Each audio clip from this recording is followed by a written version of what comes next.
안녕하십니까, 강비열 작가입니다. 오늘은 보고서 잘 쓰는 법에 대해서 설명드리겠습니다.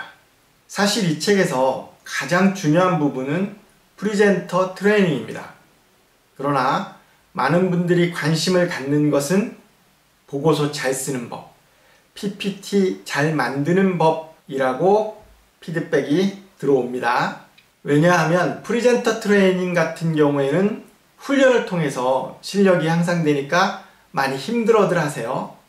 보고서 잘 쓰는 법 정도는 여러분이 간단한 요령만 알고 있으면 되기 때문에 굉장히 손쉽게 실력을 향상할 수 있는 면이 있습니다. 그래서 실전에 가장 편하게 쉽게 적용할 수 있는 부분이 바로 이 보고서 잘 쓰는 법이 아닐까 싶습니다.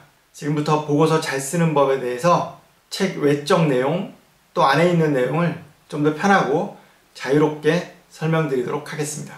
많은 분들에게 보고서를 잘 쓰십니까? 라고 물어보면 잘 쓴다고 대답하시는 분은 많지 않습니다. 그런데 보고서를 잘 못 쓰십니까? 라고 물어보면 보고서를 잘 못 씁니다 라고 대답하시는 분은 또 거의 없어요.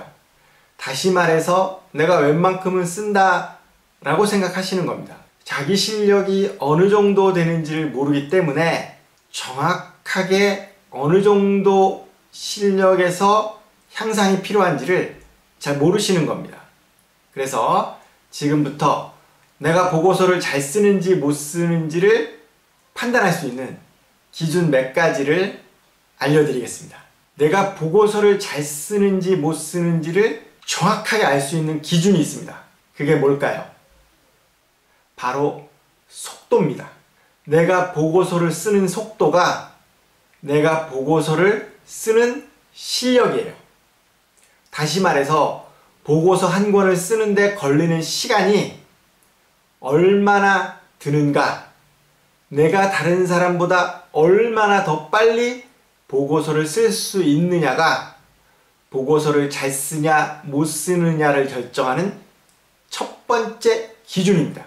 아니, 보고서가 쓰고 나면은 내용이 잘 돼 있고 알기 쉽고 말하고자 하는 바가 다 들어가 있는지 안 돼 있는지 이거를 봐야지.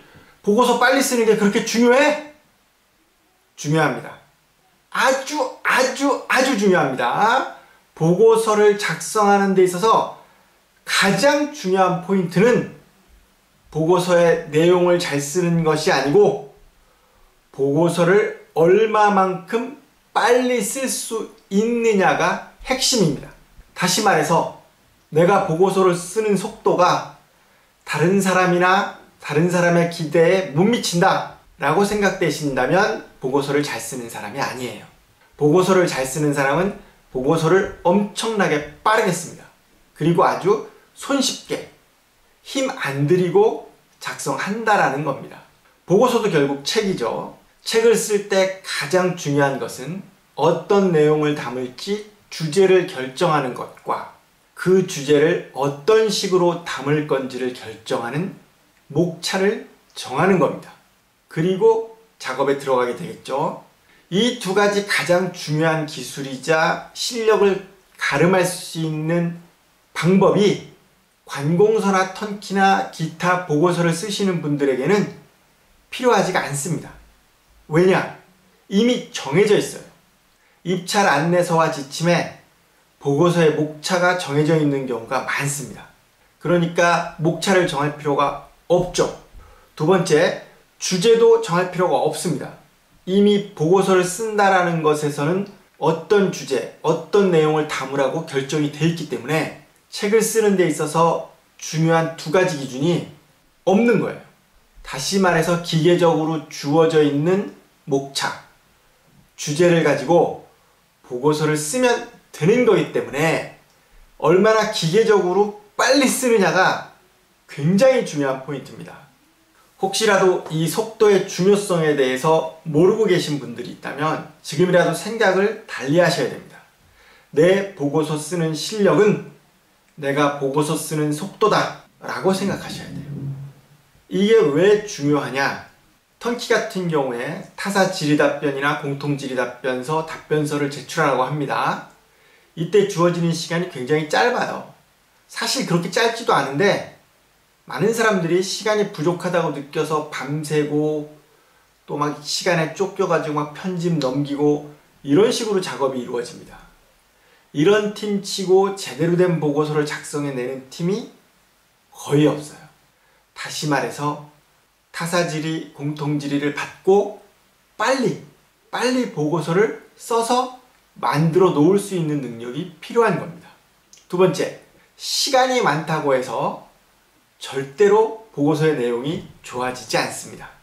여러분이 쓴 보고서가 향상되고 좋아진다는 것은 리뷰를 해주는 사람이나 옆에서 거들어주는 사람이 실력이 뛰어나다는 것이지 보고서를 쓰는 여러분의 실력이 뛰어난 것은 아닌 경우가 많습니다. 시간이 오래 걸린다면 말입니다.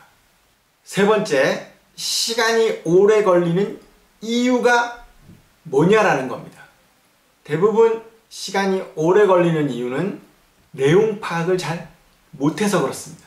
어떤 내용을 담아야 될지를 모르니까 거기에 대한 감이 없다 보니까 시간이 오래 걸리는 겁니다. 내용 파악이 제대로 돼 있고 그 내용을 어떤 식으로 담아야겠다는 기준이 정해지면 시간이 오래 걸릴 이유가 없습니다. 보고서를 쓸 때 계획안이 나와야 보고서를 쓰는 거 아닙니까? 라고 생각하시는 분들이 있는데 아닙니다. 보고서가 나오기 전에 이미 보고서의 대부분은 쓰여져 있어야 합니다. 이게 무슨 소리? 라고 생각하시는 분들은 문제 심각한 겁니다. 목차, 목어, 다시 말해서 페이지 레이아웃은 계획과 상관없이 만들어지는 겁니다. 대부분의 보고서에는 장수 제한이 있습니다. 300페이지, 200페이지, 150페이지, 100페이지 이내로 작성할 것이라고 명시되어 있습니다. 300페이지 이내로 작성하라. 이렇게 기준이 정해지면 300페이지까지 작성하시는 거예요. 280페이지까지 만들었다. 290페이지까지 만들었다. 그럼 10페이지, 20페이지를 타사보다 적게 내는 겁니다. 이게 경쟁 프리젠테이션에서는 있을 수가 없는 일입니다. PPT도 마찬가지입니다. 50페이지, 30페이지 이내로 만들라 라고 하면 그 페이지까지 끝까지 만드셔야 되는 거예요. 그러면 세 가지 기준이 정해져 있지 않습니까? 주제도 정해져, 목차도 정해져, 분량도 정해져. 이렇게 돼 있으니까 이미 책을 쓰는 데 있어서 가장 핵심적인 내용이 여러분의 실력과 의지에 관계없이 다 정해져 있는 거예요. 그러니까 쓰기가 너무나도 쉽고 그냥 기계적인 작업만을 통해서도 얼마든지 가능한 겁니다. 그러니까 각 페이지의 레이아웃이 결정되고 계획안이 만들어지고 주안점이 만들어지면 그걸 그냥 그 페이지에 채워서 넣으시기만 하면 되는 겁니다. 그러니까 시간이 오래 걸릴 이유가 전혀 없어요. 실제로 턴키 심의 과정에서 타사 공통질의나 타사 질의 이런 질의 답변서와 원고를 작성하는 데 있어서 한 문제당 편집까지 포함해서 내가 작성하는데 1시간 이상이 걸린다. 그러면 진짜 실력이 있는 사람이 아니에요. 이런 기계적인 페이지는 1시간 안에 무조건 작성이 이루어져야 됩니다. 원고까지 포함해서. 놀며 쉬며 해도 2시간, 3시간 안에는 작업이 완료돼야 돼요. 그런데 실제 현장에서는 뭐 반나절도 걸리고 한나절도 걸리고 이틀도 걸리고 종일 헤매는 경우가 너무나도 많습니다. 이런 사람들은 보고서를 잘 못 쓰시는 분들이에요. 여러분이 보고서를 잘 못 쓴다는 사실을 인정하실 필요가 있습니다. 그리고 그 기준으로 삼는 것은 바로 속도다. 내가 얼마나 빠른 속도로 300페이지 보고서, 150페이지 보고서, 한 장짜리 질의서를 작성할 수 있는가를 기준으로 삼아 보십시오. 그러면 너무나도 명확하게 여러분의 실력을 알 수 있습니다.